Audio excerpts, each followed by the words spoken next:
আজকে কিন্তু একটি খুবই হেলদি রেসিপি নিয়ে চলে এসেছি, যার নাম হলো দইয়ের পুর ভরা পরোটা।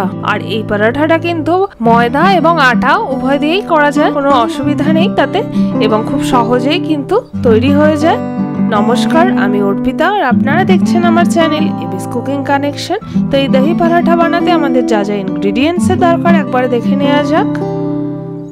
প্রথমেই আমরা একটি বোল নিয়ে তার মধ্যে 1.5 কাপ পরিমাণ ময়দা দিয়ে দেবো। এখানে কিন্তু আটারও ব্যবহার করা যেতে পারে এবং সেটি আরো বেশি হেলদি। তারপর পরিমাণ মতো নুন দিয়ে দেব, তারপর 1 টিস্পুন আমরা চিনি দিয়ে দেব এবং 1/4 টিস্পুন আমরা জোয়ান দিয়ে দেব এবং সবকটি শুকনো উপকরণকে খুব ভালোভাবে মিশিয়ে নেব এবং এর মধ্যে 2 টিস্পুন আমরা রিফাইন্ড অয়েল দিয়ে দেব এবং আবারও ভালোভাবে হালকা হাতে কিন্তু এটা মিশিয়ে নিতে হবে। তারপর পরিমাণ মতন জল দিয়ে আমরা একটি টাইট ডো বানিয়ে নেব। খুব টাইট করলে কিন্তু চলবে না, আবার খুব নরম করলেও চলবে না, দেখুন এরকম হবে। তারপর আবার 1 টিস্পুন অয়েল দিয়ে আমরা একটু হালকা হাতে একটু মেখে নেব এবং অন্তত 20 মিনিটের জন্য আমরা এটিকে ঢেকে রেখে দেব। ততক্ষণে আমরা এবারে পুরটিকে রেডি করে নেব দইয়ের। তার জন্য প্রথমেই আমরা 3 টেবিল স্পুন জল ঝরানো টক দই নিয়ে নেব। তারপর পরিমাণ মতো নুন দিয়ে দেব, তারপর 1 টিস্পুন আমরা কাশ্মীরি রেড চিলি পাউডার দিয়ে দেব, তারপর 1 টিস্পুন আমরা কোরিয়ান্ডার পাউডার দিয়ে দিয়েছিলাম, তারপর 1/2 টিস্পুন আমরা চাট মশলা দিয়েছিলাম এবং 1 টিস্পুন আমরা রোস্টেড জিরে পাউডার, এই রোস্টেড জিরে পাউডারটা বাড়িতেই বানানো, এবং কুচনো কাঁচা লঙ্কা এখানে স্বাদ অনুযায়ী দিয়ে দিয়েছিলাম এবং কিছুটা কুচনো ধনেপাতা এখানে দিয়ে সবকিছুকে খুবই ভালোভাবে মিশিয়ে নিতে হবে। দেখুন আমাদের মেশানো কিন্তু কমপ্লিট হয়ে গেছে। এরপর আমরা চাকি বেলুন নিয়ে নেব এবং ময়দার ডোটাকে কিন্তু আমরা আরো একবার খুব ভালোভাবে হাতের সাহায্যে মেখে নেব।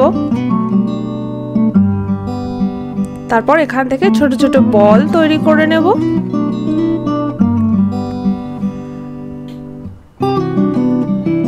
এর উপরে কিছুটা শুকনো ময়দা ছড়িয়ে আমরা কিন্তু একটি ছোট শেপের রুটি বেলে নেব।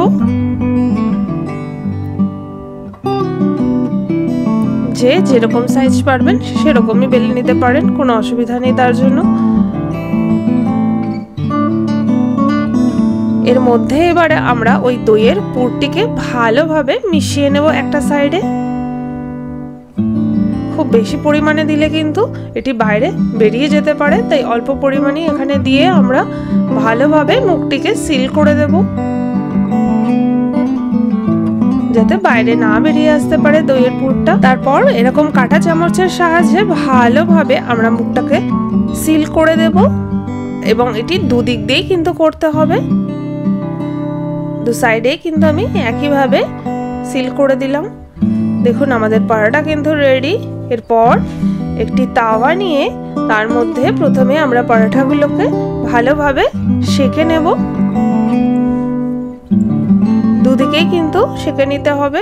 আমাদের একদিক সেঁকা হয়ে গেছে, এবারে উল্টো দিকটাও একইভাবে সেঁকে নিতে হবে উইদাউট অয়েলে।